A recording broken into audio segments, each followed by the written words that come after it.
नमस्कार मंडळी, श्री स्वामी समर्थ. मी संध्या. माझ्या चॅनलमध्ये तुम्हा सर्वांचं खूप खूप मनापासून स्वागत करते. बघा मंडळी, आज आहे पौष महिन्यातील रविवार आणि या रविवारी आदित्य राणूबाईची कहाणी आज आपण ऐकत आहोत. तर बघा, एका आदित्य राणूबाई तुमची कहाणी. 8 पाट नगर होते. त्या नगरात एक ब्राह्मण राहत असे. तो दुर्वा अन्वयास रानात जात होता. तिथे नागकन्या, देवकन्या वसा वसत होत्या. ब्राह्मणाने विचारले, काय गो बायांनो, काय वसा वसता? तो मला सांगा. त्या म्हणाल्या, तुला रे वसा कशाला हवा? उतशील मातशील, घेतला वसा टाकून देशील.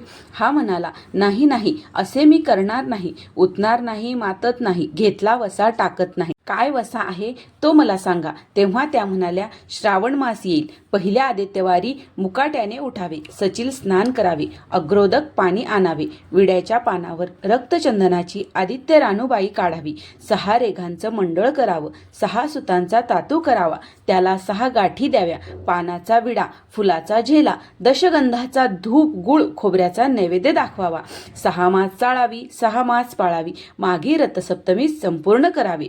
असं करावं. बोटोळ्याची खीर, गुळाच्या पोळ्या, लोणकडनं तूप, मेहुणं जेवून सांगावी. असेल तर साडेचोळी, नसेल तर जोड गळसरी द्यावी, नसेल तर 2 पैसे दक्षिणा द्यावी व आपल्या वशाचं उद्यापन करावं. ब्राह्मणाने वसा केला. त्याला सूर्यनारायण प्रसन्न झाला. भाग्यलक्ष्मी आली. तेव्हा राजाच्या राणीने ब्राह्मणास बोलावू धाडलं. ब्राह्मण जातेवेळी भिवू लागला, कापू लागला. राणी म्हणाली, भिवू नका, कापू नका. तुमच्या मुली आमच्या घरी द्या. ब्राह्मण म्हणाला, आमच्या मुली गरीबाच्या, तुमच्या घरी कशा द्याव्या? दासी कराल, बटकी कराल? नाही, तसं काही करणार नाही. राजाची राणी करू, प्रधानाची राणी करू. मार्गशीर्ष महिना आला. ब्राह्मणाने मुलीची लग्न करून दिली. एक राजाच्या घरी व दुसरी प्रधानाच्या घरी दिली. ब्राह्मण 12 वर्ष मुलींच्या समाचारास निघाला. राजाच्या घरी गेला. लेकीनं पाट दिला, पाय धुवायला पाणी दिलं. बाबा, गुळ खा, पाणी प्या. गुळ खात नाही, पाणी पित नाही. आधी माझी कहाणी करायची आहे, ती तू ऐक. ती म्हणाली, तुमची कहाणी ऐकायला मला वेळ नाही. राजा पारधीला जाणार आहे, तेव्हा त्यांना जेवायला उशीर होईल. हे ऐकून त्याच्या मनात राग आला. तो तिथून निघाला. तो प्रधानाच्या घरी गेला. तिथेही तिने बसायला पाट दिला, पाय धुवायला पाणी दिलं. बाबा, गुळ खा, पाणी प्या. गुळ खात नाही, पाणी पित नाही. आधी माझी कहाणी करायची आहे, ती तू ऐक. तुमची कहाणी नको ऐकू तर कोणाची ऐकू? घरात गेली. उतरंडीची 6 मोती आणली. 3 आपण घेतली, 3 बापाच्या हाती दिली. त्याने मनोभावे कहाणी सांगितली. लेकीने ती चित्तभावे ऐकली. नंतर जेवून खाऊन बाप आपल्या घरी आला. बायकोने विचारले, मुलीचा समाचार कसा आहे? त्याने उत्तर दिले, जिने कहाणी ऐकली ती ऐकली नाही, ती दारिद्र्याने पिडली आहे, दुःखाने गांजली. राजा मुलखावर निघून गेला आणि जिने कहाणी ऐकली ती भाग्याने नांदत आहे. इकडे जी दारिद्र्य झाली होती तिने आपल्या लेकाला सांगितले, मावशी घनघोर नांदत आहे, तिकडे जाऊन तिने काही दिले तर घेऊन ये. पहिल्या आदित्यवारी पहिला मुलगा गेला. तळ्याच्या पाळी जाऊन उभा राहिला. अगं दासीनो, तुम्ही दासी कुणाच्या? आम्ही दासी प्रधानाच्या. प्रधानाच्या राणीला जाऊन सांगा की तुमच्या बहिणीचा मुलगा आला आहे. दासींनी जाऊन सांगितले, तुमच्या बहिणीचा मुलगा आला आहे, फाटके नेसला आहे, तुटके पांघरला आहे, तळ्याच्या पाळी उभा आहे, परसदाराने घेऊन या. परसदाराने घेऊन आल्या. नाऊ माखू घातला, पितांबर नेसायला दिला, जेऊ खाऊ घातलं, कोहळा पोखरला, होन मोहरा भरल्या. जाताना कुठे ठेवू नको, विसरू नको, जपून घेऊन जा. तो वाटेने जाऊ लागला. तो सूर्यनारायण माळ्याच्या रूपाने आला. हातचा कोहळा काढून गेला. घरी गेला. आईने विचारले, काय रे बाबा, मावशीनं काय दिलं? दैव दिलं, कर्माने नेलं. मावशीनं दिलं होतं पण ते सर्व गेलं. पुढे दुसऱ्या आदित्यवारी दुसरा मुलगा गेला. तळ्याच्या पाळी जाऊन उभा राहिला. प्रधानाच्या दासीकडून प्रधानाच्या राणीला निरोप पाठवला. प्रधानाच्या राणीने त्यालाही घरी नेलं, नाहू माखू घातलं, जेऊ खाऊ घातलं, काठी पोखरून होन मोहराने भरून दिली. बाबा, कुठे ठेवू नको, विसरू नको, जपून घरी घेऊन जा असे सांगितले. वाटेत सूर्यनारायण गुराख्याच्या रूपाने आला. हातची काठी काढून गेला. घरी गेला. झालेली गोष्ट आईस सांगितली. दैव दिले, सर्व कर्माने नेले. पुढे तिसऱ्या आदित्यवारी तिसरा मुलगा गेला. त्याला पहिल्यासारखं घरी नेलं, नाहू माखू घातलं, नारळ पोखरून होन मोहराने भरून दिला. जाताना विहिरीत विहिरीच्या काठी नारळ ठेवून तो पाणी पिण्यास विहिरीत उतरला. तो नारळ गडगडून विहिरीत पडला. मुलगा घरी गेला. आई ग मावशीनं दिलं पण दैवाने सर्व बुडालं. चौथ्या आदित्यवारी चौथा मुलगा गेला. त्याने पण पहिल्यासारखं नाहू माकू घातलं, जेऊ खाऊ घातलं. दह्याची शिदोरी होऊन मोहरा घालून बरोबर दिली. सूर्यनारायण घारीच्या रूपाने आला. हातची शिदोरी घेऊन गेला. तो घरी गेला. आईनं विचारलं, मावशीनं काय दिलं? आई ग मावशीनं दिलं पण दैवाने ते सर्व नेलं.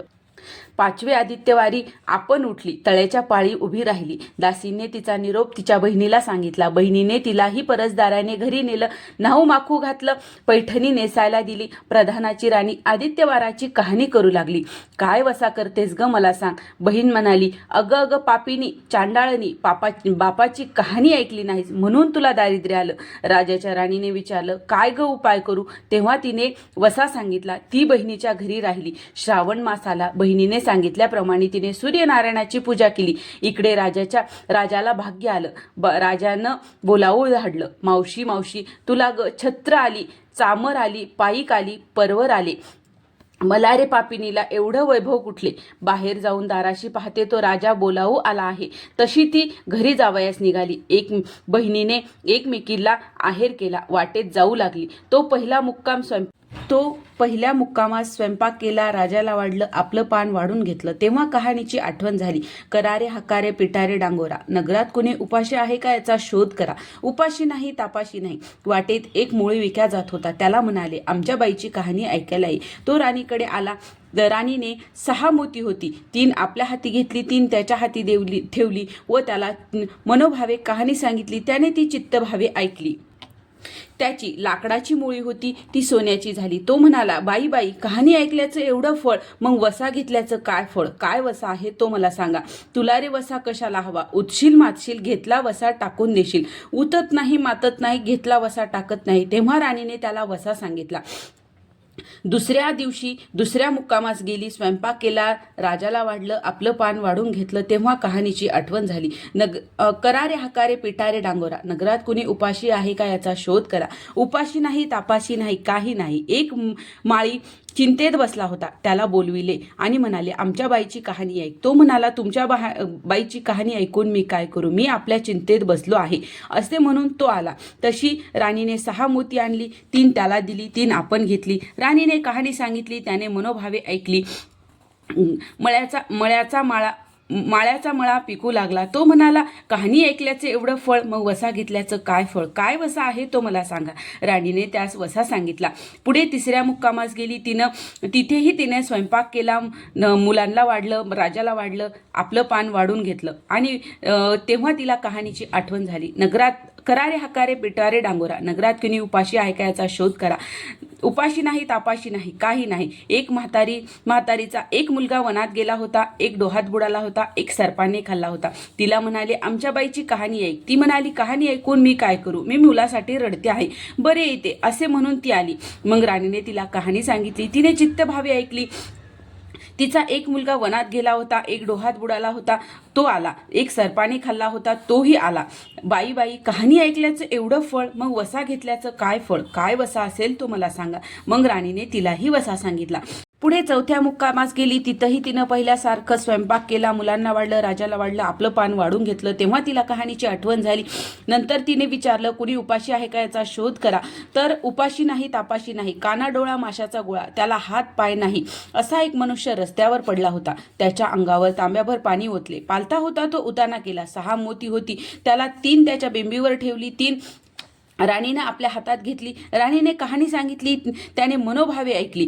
त्याला हात पाय आले. देह दिव्य झाला. तेव्हा तो म्हणाला, बाई कहाणी ऐकल्याचं एवढं फळ, मग वसा घेतल्याचं काय फळ? काय वसा आहे तो मला सांगा. राणीने त्यालाही वसा सांगितला. 5व्या मुक्कामास घरी आली. स्वयंपाक केला. षडरस पक्वान्न जेवायला केली. सूर्यनारायण जेवायला आले. भोजनास बसले. त्यांना पहिल्या घासाला केस लागला. ते म्हणाले, अगं अगं कोण्या पापिनीचा केस? राजाच्या राणीला 12 वर्ष दारिद्र्य आलं होतं. तिने आदित्यवारी वळचणी खाली बसून केस विंचरले होते.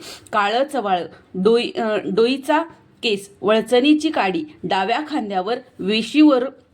खांद्यावरून वेशी बाहेर टाकून दे. राजाच्या राणीला सूर्यनारायणाचा कोप झाला. तसा कोणाला होऊ नये.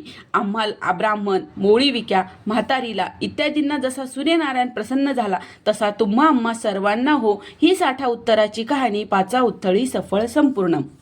तर ही आदित्य राणूबाईची कहाणी पौष महिन्यातील प्रत्येक रविवारी नक्की ऐकावी.